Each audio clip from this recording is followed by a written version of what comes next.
Assalamualaikum warahmatullahi wabarakatuh. Halo teman-teman semua, selamat datang kembali ya. Nah, dalam cerita kali ini admin akan mengulas salah satu kisah atau perbuatan mengerikan yang dilakukan oleh seorang pekerja proyek jembatan.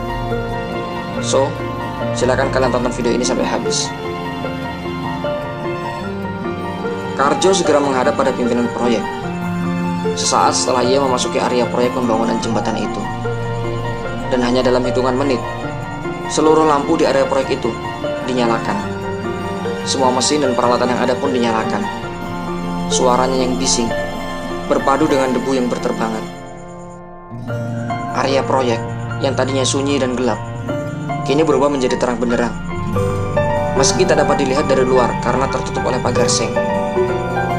Bulan yang hanya separuh menyaksikan dari kejauhan saat anak-anak itu digiring ke sebuah tempat pemancangan di tiang jembatan. Wajah-wajah mereka yang lumpuh tampak mengkilap akibat keringat. Salah satu dari mereka menanyakan tempat yang akan dituju. Tapi Karjo dan teman-temannya hanya diam saja. Wajah mereka terlihat sangat tegang. Tiang panjang jembatan yang sedang dikerjakan sudah 4 kali dipasang. Tapi selama 4 kali pula tiang itu roboh tergerus oleh air. Sementara tiang di sebelah utara sama sekali tidak bisa dipasang karena area sekitar lokasi tiang selalu basah oleh air sungai. Jika tiang panjang itu belum terpasang, maka tidak ada pekerjaan lain yang bisa diselesaikan.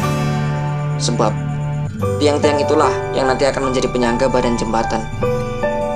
Beragam upaya telah dilakukan oleh pekerja maupun kontraktor proyek itu agar jembatan bisa terpasang. Mulai dari memompa air sungai dengan kapasitas mesin yang sangat besar, hingga menggunakan tenaga ahli dan alat canggih untuk menanam tiang. Tapi semua usaha itu sia-sia. Tiang jembatan tetap tidak bisa terpasang. Sementara batas waktu pengerjaan semakin mepet. Waktu terus berjalan. Kontraktor proyek pengerjaan jembatan akhirnya mendatangi paranormal. Ia sudah sangat putus asa dengan upaya yang dilakukan selama ini, sehingga mencoba upaya yang di luar nalar. Sesampainya di rumah paranormal, Cahyo kemudian mengutarakan niatnya, dan tampak paranormal tersebut sangat paham.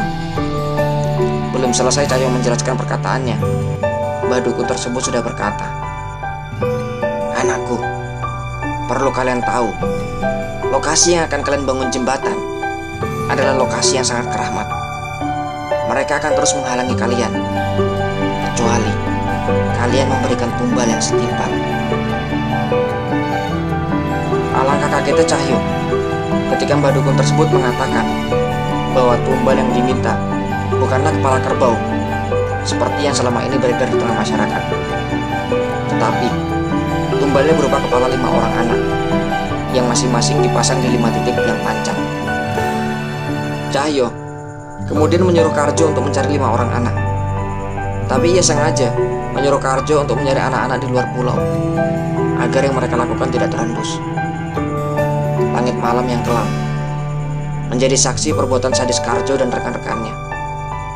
Mereka masing-masing memegang 1 orang anak, kemudian memasukkan pada tiang berdiameter 1 meter.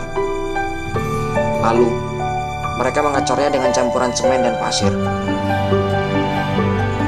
Mereka sengaja menyalakan semua mesin dan peralatan agar teriakan ketakutan dari anak-anak tersebut tidak bisa terdengar. Bahkan tidak bisa terdengar oleh pekerja lainnya, tersamarkan oleh deru mesin-mesin berukuran raksasa.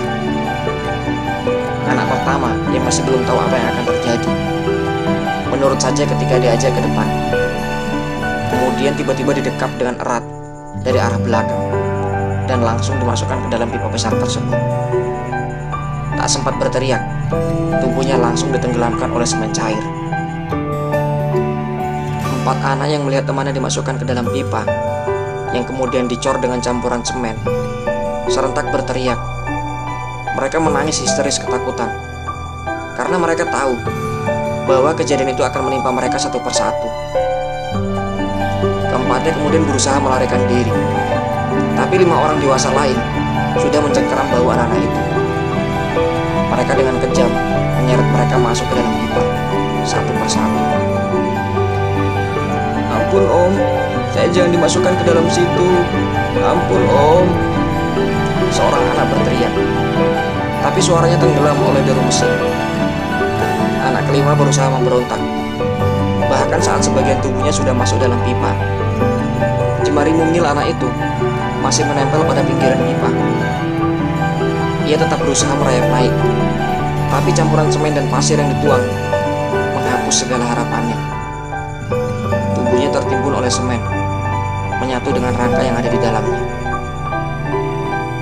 Para pekerja itu sengaja tidak hanya menggunakan kepala anak-anak itu sebagai tumbal, karena mereka yakin akan kesulitan menyembunyikan tubuh kelima anak tersebut.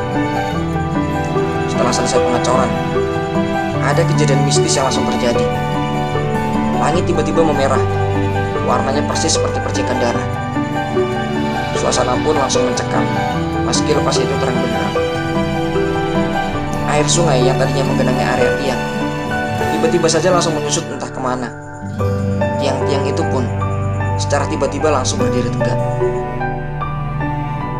Karjo dan keenam rekannya langsung merinding melihat hal tersebut. Terlebih, tiba-tiba ada aroma wangi yang menyelimuti area tersebut, dibarengi dengan munculnya sosok wanita cantik di antara kelima tiang tersebut. Rambutnya panjang terurai, mengenakan gaun berwarna kuning. Ia juga tidak mengucapkan sepatah kata pun, hanya memandangi Karjo dan teman-temannya satu persatu. Kemudian tiba-tiba ia menghilang. Karjo kemudian segera meminta kepada teman-temannya untuk melanjutkan pengecoran dan pemasangan tiang, agar keesokan harinya mereka bisa melakukan pekerjaan lain. Para pekerja pun kembali beraktivitas. Mereka melakukan pengecoran hingga hampir dini hari. Sebagian dari mereka tidak mengetahui kejadian tersebut. Yang mereka tahu bahwa tiangnya sudah terpasang. Hanya beberapa belas pekan sejak kejadian malam itu, jembatan sudah terbangun. Meski belum bisa digunakan, pengerjaannya sudah hampir selesai dan memasuki proses finishing. Beberapa pekan berlalu, tapi Karjo dalam lubuk hatinya selalu merasakan penyesalan dan juga perasaan bersalah setiap kali melihat jembatan tersebut. Di pelupuk matanya terbayang tangis kelima anak kecil yang dijadikan tumbal. Tangis mereka yang bercampur dengan deru mesin, seolah selalu mendengung di telinganya. Bahkan beberapa kali Karjo melihat anak-anak kecil itu bermain di lokasi tersebut sambil menunjuk-nunjuk ke arahnya. Kejadian itu seolah nyata. Anak-anak kecil yang bermain di tempat tersebut masih sering terlihat saat jembatan tersebut sudah bisa difungsikan. Beberapa orang yang sempat melihat mereka mengatakan bahwa anak-anak itu tak jarang menumpang pengendara motor ataupun menumpang mobil. Namun, setiap kali ada orang yang melihat anak-anak tersebut, bisa dipastikan akan ada kecelakaan di tempat tersebut, dan korbannya tidak pernah ada yang hidup. Anehnya lagi, seluruh korban kecelakaan adalah orang dewasa. Kalaupun ada anak kecil yang bersama dengan mereka, maka si anak akan selamat tanpa lecet. Menurut beberapa paranormal yang pernah didatangi oleh warga setempat, kecelakaan yang terjadi di lokasi tersebut disebabkan oleh anak-anak yang dulunya dijadikan tumbal pembangunan. Mereka membalas dendam pada pengguna jalan, khususnya orang dewasa. Oke, itulah kisah tentang tumbal tiang panjang jembatan. Kisah seperti ini juga dulunya banyak menghantui anak-anak, khususnya di era 90-an. Ketika ada mobil asing melintas, anak-anak sering mengucapkan, "Awas, ada tukang potong kepala." Dan refleks, mereka akan bersembunyi karena takut akan diculik dan dijadikan tumbal. Seperti biasa, kalau kalian punya kisah lain yang mirip ataupun fakta lain yang terjadi di wilayah kalian, silakan share saja ya di kolom komentar. Sampai di sini video dari admin. Subscribe dan aktifkan loncengnya ya jika kalian suka. Sampai jumpa kembali di video menarik lainnya. Wassalamualaikum warahmatullahi wabarakatuh.